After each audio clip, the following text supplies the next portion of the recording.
Hello दोस्तों, स्वागत है आपका मेरे यूट्यूब चैनल परीक्षा प्लान में।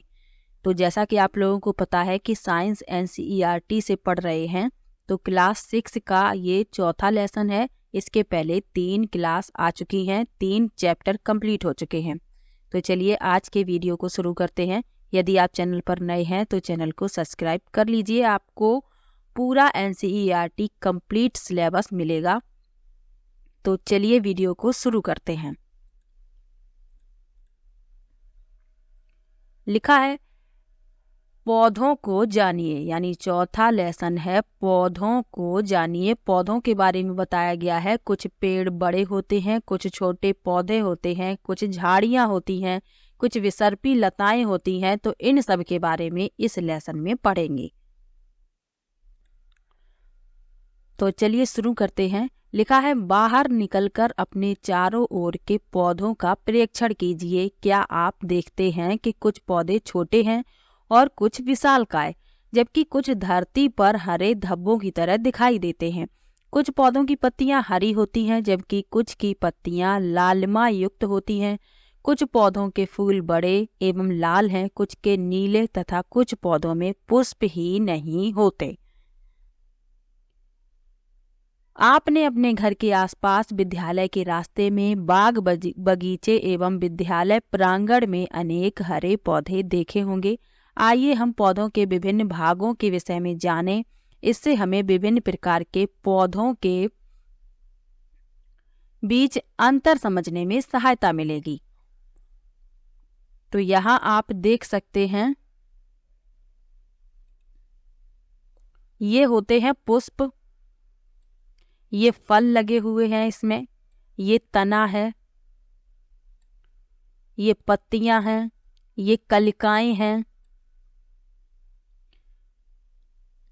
ये प्राथमिक मूल हैं और ये द्वितीयक मूल हैं। ये मूल तंत्र होते हैं जिनमें प्राथमिक मूल और द्वितीयक मूल आते हैं। ये प्ररोहित तंत्र हैं जिनमें कलिका, पत्ती, तना, स्तंभ, फल, पुष्प आते हैं। ये नोड है और ये इंटरनोड है। तो ये पौधे के भाग हैं। तो इनसे पता चलेगा कि पौधे क्यों एक दूसरे से भिन्न हैं। तो लिखा है आइए प्रकृति की सैर करें और पौधों से मित्रता कर उनके विषय में अधिक जानकारी प्राप्त करें। तो सबसे पहले जानेंगे शाक, झाड़ी और वृक्ष के बारे में। शाक क्या होते हैं, झाड़ी क्या होते हैं और वृक्ष क्या होते हैं, कैसे इन्हें पहचानते हैं, इनके बारे में। तो लिखा है हरे एवं कोमल तने वाले पौधे शाक कहलाते हैं। यानी जो हरे होते हैं और इनके जो तने होते हैं वो कोमल यानी मुलायम होते हैं, तो ये कहलाते हैं शाक। ये सामान्यतः छोटे होते हैं और अक्सर इनमें कई शाखाएं नहीं होती। तो इस चित्र में आप देख सकते हैं, ये है शाक। ये छोटे होते हैं, हरे रंग के होते हैं, इनका तना जो है वह मुलायम होता है। आगे लिखा है कुछ पौधों में शाखाएं तने के आधार के समीप से निकलती हैं। तना कठोर होता है परंतु अधिक मोटा नहीं होता, इन्हें झाड़ी कहते हैं। यानी कुछ पौधे ऐसे होते हैं जिनमें जो शाखाएं हैं वह तने के आधार के समीप से निकलती हैं। तना इनका होता है कठोर होता है और अधिक मोटा नहीं होता, तो ये कहलाती हैं झाड़ियाँ। इस चित्र में आप देख सकते हैं इस तरीके से, ये है झाड़ी। इनका तना जो है वह कठोर है और तने के ही समीप से कई शाखाएं इसमें निकली हुई हैं, तो ये कहलाती हैं झाड़ियाँ। आगे लिखा हुआ है कुछ पौधे बहुत ऊंचे होते हैं तथा इनके तने सुदृढ़ एवं गहरे होते हैं। इनमें शाखाएं भूमि से अधिक ऊंचाई पर तने के ऊपरी भाग से निकलती हैं, इन्हें वृक्ष कहते हैं। तो वृक्ष तो सभी ने ही देखे हैं, झाड़ियाँ या शाख हो सकता है झाड़ियाँ कम देखी हो, लेकिन वृक्ष तो सभी ने देखे हैं। तो इनका तना मोटा और गहराई तक जमीन में जाता है और शाखाएं जो है ऊंचाई से निकलती हैं, तने के ऊंचाई से। तो इस तरीके से ये जो होता है वह कहलाता है वृक्ष। जैसे आम के वृक्ष हैं, नीम का वृक्ष है। झाड़ियों के उदाहरण में क्या क्या आता है, जैसे मेहंदी का वृक्ष है, तो मेहंदी का वृक्ष है वह झाड़ी होता है। तो ये तो शाक, झाड़ी और वृक्ष के बारे में जान लिया। अब कुछ विसर्पी लताएं होती हैं, उनके बारे में भी पढ़ लेते हैं। लिखा है, कमजोर तने वाले पौधे सीधे खड़े नहीं हो सकते और ये भूमि पर फैल जाते हैं, इन्हें विसर्पी लता कहते हैं। जबकि कुछ पौधे सहायता से ऊपर चढ़ जाते हैं, ऐसे पौधे आरोही कहलाते हैं। ये शाक, झाड़ी और पेड़ों से भिन्न होते हैं। अब विसर्पी लताएं कौन कौन सी होती हैं? जैसे कद्दू जो होता है, जो कद्दू का पेड़ होता है, तो इसमें ये जो उनका तना होता है बहुत मुलायम होता है, इसलिए ये भूमि पर फैल जाते हैं। कद्दू के अलावा तरबूज है, खरबूजा है, ये सभी विसर्पी लताओं में ही लगते हैं क्योंकि इनके तने बहुत कोमल होते हैं और वो सीधे खड़े नहीं हो सकते। ये तो विसर्पी लताएं हो गई। अब आरोही लता क्या होती हैं? जैसे आपने देखा होगा आपके घर पर मनी प्लांट होगा, तो यदि किसी छड़ या धागे के सहारे से उन्हें उसमें बांध दिया जाए तो वह उसमें ऊपर की तरफ चढ़ जाती हैं, यहाँ पर लिखा हुआ है। तो ऐसे ही जो पौधे होते हैं वे कहलाते हैं आरोही पौधे, और ये शाक और झाड़ियों से बिल्कुल ही भिन्न होते हैं। तो विसर्पी लताओं के उदाहरण में आप जान लीजिए, खरबूज, तरबूज और कद्दू है, लौकी है, तोरई है, इन सब के जो पौधे होते हैं वो विसर्पी लताएं ही होती हैं। आरोही लता में मनी प्लांट आ जाता है, जो सभी ने देखा होगा। तो शाक, झाड़ी, वृक्ष, विसर्पी लता और आरोही लता के बारे में पढ़ लिया। अब पौधों के जो भाग हैं उनके बारे में पढ़ेंगे, तो चलिए पढ़ते हैं। तो पौधे के भागों के बारे में पढ़ेंगे और उनके कार्यों के बारे में पढ़ेंगे। इससे आपको एक प्रश्न मिलेगा, या तो तने का प्रश्न आ जाता है या जड़ से प्रश्न पूछ लिया जाता है कि जड़ के कार्य बताइए या तने के कार्य बताइए, तो इसको पढ़ना आवश्यक है। तो सबसे पहले पढ़ेंगे तने के बारे में। तने के बारे में पढ़ेंगे और इसके कार्य के बारे में पढ़ेंगे। लिखा है, अपने आसपास के पेड़ पौधों को देखो तथा उनके तने पर पाई जाने वाली विभिन्न संरचनाओं एवं भागों को देखो। अपने अवलोकन की तुलना अपनी साथी द्वारा लिए गए अवलोकन से करें। आपने क्या देखा? तने में पत्तियां, शाखाएं, कली, फल व फूल होते हैं। तने के कार्य पढ़ने के लिए इसमें क्रियाकलाप को समझना होगा। तो इसके लिए क्या करना है? एक गिलास लेना है, जल, लाल स्याही, साकी, पौधा तथा एक ब्लेड लेना है। तने के कार्य को पढ़ना है तो गिलास को 1/3 जल से भरना है। जल में लाल स्याही की कुछ बूंदें डालें।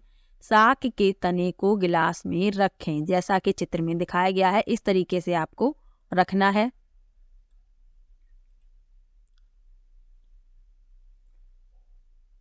अगले दिन शाखाओं का अवलोकन कीजिए। क्या इस शाख के कुछ भाग लाल नजर आते हैं? आपने देखा कि तने में रंग ऊपर चढ़ गया। अगर इसे लंबे समय तक रखा जाए तो रंग पत्तियों एवं सिराओं में भी आ जाता है। तो क्या आप बता सकते हैं कि यह लाल रंग यहाँ तक कैसे पहुंचा? तो इस क्रियाकलाप में हमने देखा कि जल तने में ऊपर की ओर चढ़ता है, अर्थात तना जल का संवहन करता है। तो तने का मुख्य कार्य है जल का संवहन करना। जो तना है वह जल का संवहन करता है और उसी के द्वारा जल जो है पौधे के अन्य भागों तक पहुंचता है। आगे लिखा है, लाल स्याही की भांति जल में विलीन खनिज जल के साथ तने में ऊपर पहुंच जाते हैं। तो जो खनिज होते हैं वह पौधे के अन्य भागों तक तने द्वारा पहुंचाए जाते हैं। तो तने का यही मुख्य कार्य है। अब पढ़ेंगे पत्ती के बारे में।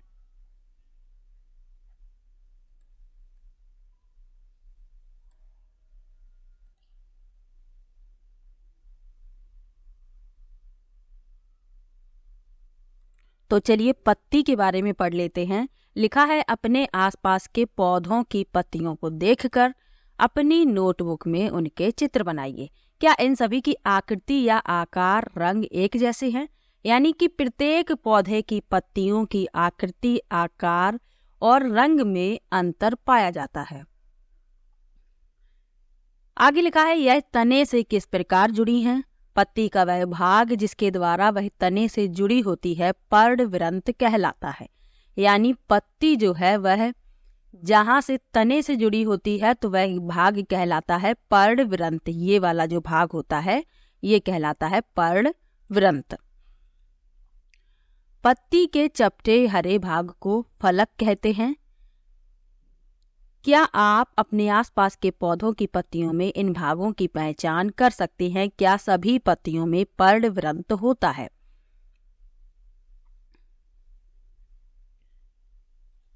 तो ये जो हरा चपटा भाग है ये कहलाता है फलक, ये पटल होता है किनारे का भाग, और ये पर्णवृंत है।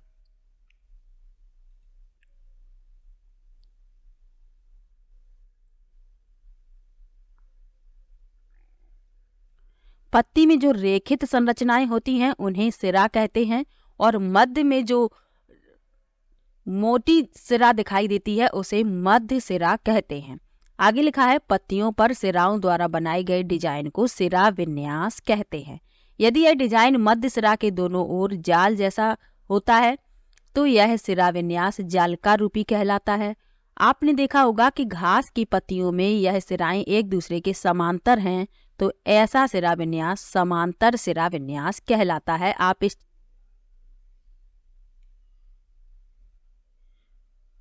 इस पत्ती में दिखाया गया है जालिका रूपी, आप देख सकते हैं, और इसमें समांतर सिरा विन्यास होता है। अब पत्तियों के कार्यों को भी जान लेते हैं, तो इसके लिए क्रियाकलाप को पढ़ना आवश्यक है, तभी समझ में आएगा। तो चलिए इसको पढ़ लेते हैं। छोटा सा क्रियाकलाप है। इसके लिए क्या क्या आवश्यक सामग्री है? साक यानी पौधा, पॉलीथीन के 2 पारदर्शी थैले तथा कुछ धागा। करना क्या है? इस क्रियाकलाप को दिन के समय करना है जब धूप खिली हो। इस क्रियाकलाप के लिए आपको स्वस्थ भली भांति सिंचित और धूप में रखे हुए पौधे को लेना चाहिए। किसी पौधे की पत्ती वाली शाखा को चित्रानुसार एक पॉलीथीन की थैली से ढककर धागे से बांध दीजिए। दूसरी पॉलीथीन की खाली थैली पर भी धागा बांध दीजिए और धूप में रख दीजिए। कुछ घंटों के बाद पॉलीथीन की थैली के आंतरिक पृष्ठ को ध्यानपूर्वक देखिए। आप क्या देखते हैं? क्या किसी थैली के अंदर जल की बूंदें दिखाई देती हैं? किस थैली में जल की बूंदें दिखाई देती हैं? क्या आप बता सकते हैं कि यह बूंदें कहाँ से आईं? तो आपको इस तरीके से करना है और आपको इस थैली में अंदर जल की बूंदें दिखाई देंगी। तो यही तो कार्य है पत्ती का। तो लिखा है जल की यह बूंदें पत्ती से जलवाष्प के रूप में निकलती हैं। इस क्रिया को वाष्पोत्सर्जन कहते हैं। इस प्रक्रम के द्वारा पौधे बड़ी मात्रा में जल को वायुमंडल में छोड़ते हैं। तो वाष्पोत्सर्जन में पत्तियां मुख्य भूमिका निभाती हैं। ये जो पौधे होते हैं ये जल को वायुमंडल में छोड़ते हैं, तो यह क्रिया पत्तियों के द्वारा ही संपन्न होती है। तो पत्तियां वाष्पोत्सर्जन में मुख्य भूमिका निभाती हैं। अगला एक कार्य कौन सा है? प्रकाश संश्लेषण। तो प्रकाश संश्लेषण में भी पत्तियों की मुख्य भूमिका होती है। लिखा है पत्तियां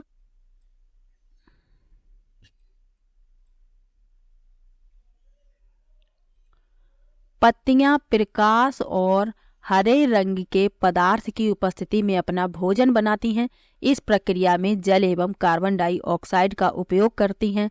इस प्रक्रम को प्रकाश संश्लेषण कहते हैं। इस प्रक्रम में ऑक्सीजन निष्कासित होती है। पत्तियों द्वारा संश्लेषित भोजन अंततः पौधे के विभिन्न भागों में मंडल के रूप में संग्रहित हो जाता है। तो प्रकाश संश्लेषण में भी पत्तियों की मुख्य भूमिका होती है। आगे लिखा है अब हमने जो क्रियाकलाप किए उनसे हमने देखा कि तना पत्ती को जल पहुंचाता है। पत्ती जल का उपयोग अपना भोजन बनाने के लिए करती है। पत्तियों से जल की कुछ मात्रा का ह्रास वाष्पोत्सर्जन द्वारा होता है। तने और पत्ती को जल कैसे प्राप्त होता है? यह कार्य जड़ें करती हैं। तो तने का कार्य पढ़ लिया, पत्ती का कार्य पढ़ लिया। तना पत्ती को जल पहुंचाता है, पत्ती उसका उपयोग भोजन बनाने में करती है, और भोजन बनाने के बाद कुछ मात्रा का जो ह्रास है जल का वाष्पोत्सर्जन द्वारा हो जाता है। अब जड़ के कार्य हैं कि तने और पत्ती को जल कैसे प्राप्त होता है, तो यह कार्य जड़ें करती हैं। तो अब जड़ों के बारे में जानेंगे और उनके कार्यों के बारे में जानेंगे। तो लिखा है जड़। पौधे का कौन सा भाग मिट्टी के अंदर है? आइए निम्न क्रियाकलापों के द्वारा पौधे के इस भाग के बारे में और अधिक जानकारी प्राप्त करें। तो मिट्टी के अंदर पौधे का जो भाग होता है वह जड़ होता है, तो उसी के बारे में लिखा है। तो इसके समझने के लिए क्रियाकलाप को पढ़ने की आवश्यकता है, तो चलिए पढ़ लेते हैं। तो क्रियाकलाप के लिए क्या क्या चाहिए? 2 गमले चाहिए, कुछ मिट्टी, खुरपी, ब्लेड और कैंची एवं जल। यह क्रियाकलाप 4-5 विद्यार्थियों के समूह में करना चाहिए। तो क्या करना है? बगीचे से किसी खरपतवार के एक जैसे 2 पौधे सावधानी से उखाड़ने हैं। 2 पौधे एक जैसे बगीचे से उखाड़ने हैं। ध्यान रहे कि उनकी जड़ों को कोई क्षति ना हो। खरपतवार के एक पौधे को एक गमले में मिट्टी डालकर लगा दीजिए, दूसरे पौधे की जड़ों को काट दीजिए। अब इसे दूसरे गमले में लगा दीजिए। यानी कि आपको क्या करना है? 2 पौधे उखाड़ने हैं, एक की जड़ को काट देना है और एक को जड़ सहित गमले में लगा देना है, एक को बिना जड़ के लगाना है। तो इसी से तो जड़ का कार्य समझ में आएगा। आगे लिखा है, इसे नियमित रूप से जल दीजिए। 1 सप्ताह पश्चात इसका परीक्षण कीजिए, क्या दोनों पौधे स्वस्थ हैं। दोनों पौधों में नियमित रूप से जल दिया गया, परंतु एक की जड़ नहीं थी। क्या आप इस क्रियाकलाप से जड़ के एक महत्वपूर्ण कार्य के विषय में जान पाते हैं? तो जिस पौधे में जड़ होंगी उसमें पत्तियों तक जल पहुंचेगा, तने तक जल पहुंचेगा, लेकिन जिसमें जड़ें नहीं हैं तो उनमें पत्तियां और तने जो हैं उन तक जल नहीं पहुंच पाएगा, इसलिए वो धीरे धीरे वो पौधा जो है वह सूखने लगेगा। तो यही तो जड़ का मुख्य कार्य है। तो ये तो जड़ का कार्य हो गया। अब जड़ों के प्रकारों के बारे में बताया गया है। तो एक होती है मूसला जड़ और एक होती है रेशेदार जड़। तो चलिए इनको पढ़ लेते हैं। लिखा है, जिन पौधों की जड़ें चित्र ए के अनुसार होती हैं, इस तरीके से, जैसा कि चित्र ए में दिखाया गया है इस तरीके से, तो उनकी मुख्य जड़ को मूसला जड़ कहते हैं तथा छोटी जड़ों को पार्श्व जड़ कहते हैं। यानी जो छोटी छोटी दिख रही हैं वो पार्श्व जड़ें हैं और जो मुख्य जड़ है उसको कहते हैं मूसला जड़। जिन पौधों की जड़ें चित्र बी के समान है, यानी कुछ पौधों की जड़ें इस तरीके से होंगी चित्र बी में जैसी दिखाई गई हैं, तो उनमें कोई मुख्य जड़ नहीं होती, सभी जड़ें एक समान दिखाई देती हैं। इन्हें झकड़ा जड़ अथवा रेशेदार जड़ कहते हैं। यानी रेशेदार जड़ों को ही झकड़ा जड़ कहते हैं। इनमें कोई मुख्य जड़ नहीं होती, सभी जड़ें एक समान दिखाई देती हैं। तो जड़ें 2 प्रकार की हो गई, मूसला जड़ और रेशेदार जड़।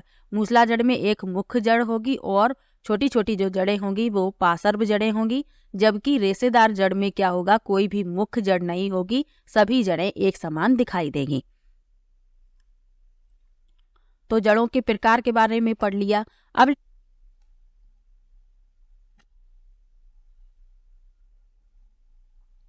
तो जड़ें जो हैं वह मिट्टी से जल का अवशोषण कर लेती हैं।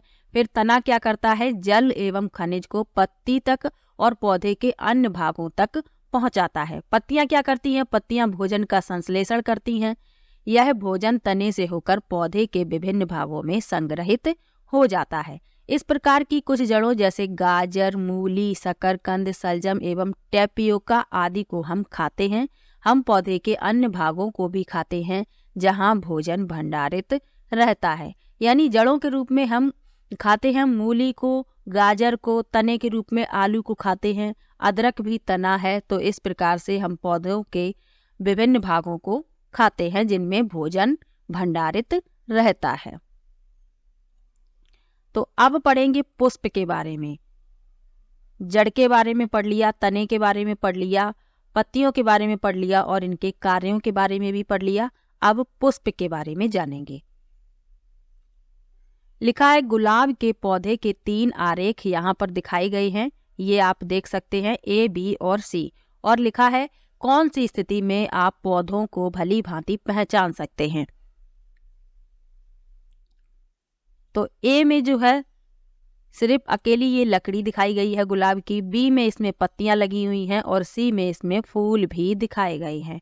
पत्ती एवं पुष्प दोनों ही इसमें दिखाए गए हैं। पुष्प में आप देख सकते हैं ये पुष्प कलिका एवं पुष्प यहाँ पर दिखाया गया है। ये बाह्य दल होते हैं, ये पुष्प कलिका है और ये पुष्प है। इसमें पुष्प कलिका में ये बाह्य दल होता है, ये आप देख सकते हैं जो हरे रंग का होता है, और ये पंखुड़ियां हैं, ये खिलकर बाद में इस तरीके से दिखाई देती हैं। आगे लिखा हुआ है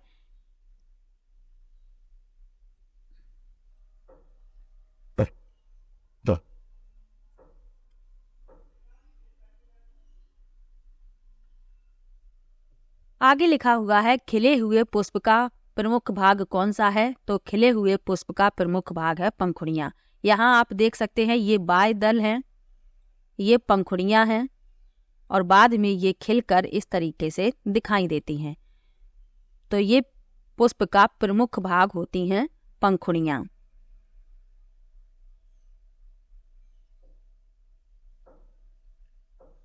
अब पुष्प के आंतरिक भागों के रूप में बताया गया है। अभी तो पुष्प के बाह्य भाग थे, उनके बारे में पढ़ा था, पंखुड़ियां और बाह्य दल। अब पुष्प के आंतरिक भागों के बारे में बताया गया है। तो लिखा है आप पुष्प के आंतरिक भागों को स्पष्ट रूप से कब देख सकेंगे? जब पंखुड़ी जुड़ी हो अथवा स्वतंत्र हो। उदाहरण के लिए धतूरे एवं अन्य घंटाकार पुष्प की पंखुड़ियों को लंबाई में काटकर आप पुष्प के आंतरिक अंगों को स्पष्ट रूप से देख सकते हैं। ये घंटाकार पुष्प है जो यहाँ पर छपा हुआ है। आगे लिखा है पुष्प के आंतरिक भागों को स्पष्ट रूप से देखने के लिए बाह्य दल एवं पंखुड़ियों को हटा दीजिए। चित्र को ध्यान से देखिए तथा अपने पुष्प में पुंकेसर एवं स्त्री केसर को पहचानिए। तो यहाँ पुष्प के आंतरिक भाग दिखाए गए हैं, ये होते हैं पुंकेसर। ये आप यहाँ ऐसे ऐसे जो हैं ये पुंकेसर हैं। ये परागकोश हैं, ये ऊपर की तरफ जो दिखाई दे रहे हैं पीले, ये होता है स्त्री केसर। तो ये पुष्प के आंतरिक भाग हैं। अब पुंकेसर के भाग कौन कौन से होते हैं? एक होता है परागकोश और होते हैं एक होता है तंतु। यहाँ आप देख सकते हैं ये तंतु है और ये परागकोश है, ये पुंकेसर के भाग हैं। स्त्री केसर के भाग कौन कौन से होते हैं?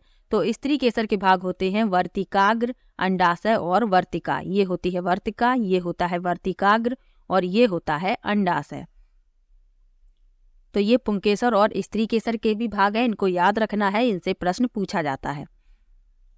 अब यहाँ पर अंडाशय की आंतरिक संरचना के बारे में बताया गया है। तो अंडाशय को इस तरीके से काटना है। तो ये जो है आंतरिक संरचना में बीजांड आपको दिखाई देगा।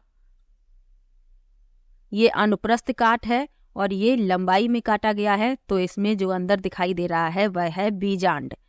तो अंडाशय में आंतरिक संरचना में जो दिखाई देता है वह होता है बीजांड। तो यहाँ पर लिखा है कि अब एक पुष्प के अंडाशय की संरचना का अध्ययन करें। यह स्त्री केसर का सबसे निचला एवं फूला हुआ भाग है।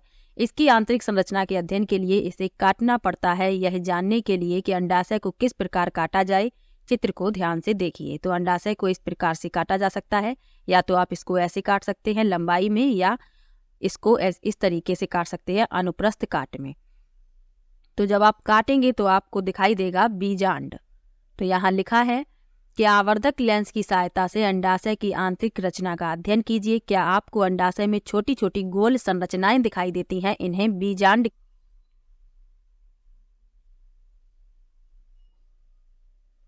तो अंडाशय के आंतरिक भाग में बीजांड पाया जाता है, इस बात को याद रखना है। तो आज के इस लेसन में बहुत ही अच्छा लेसन था। इसमें काफ़ी महत्वपूर्ण चीज़ें हैं जो पूछी जा सकती हैं। पौधों के बारे में जाना, शाक, झाड़ी, विसर्पी लता, आरोही लता, वृक्ष, इन सब के बारे में जाना। उसके बाद पौधे के जो भाग होते हैं, तना, पत्ती, जड़, इनके सभी के कार्यों के बारे में भी जाना कि इनके प्रमुख कार्य क्या क्या हैं।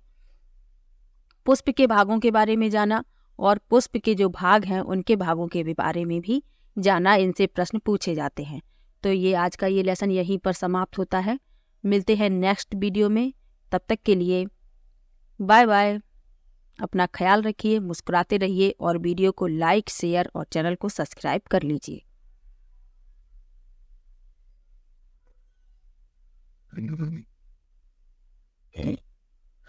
तो वीडियो कैसा लगा कमेंट बॉक्स में ज़रूर बताइएगा। वीडियो को लाइक कीजिए, शेयर कीजिए और चैनल को सब्सक्राइब कर लीजिए। मिलते हैं नेक्स्ट वीडियो में, तब तक के लिए बाय बाय।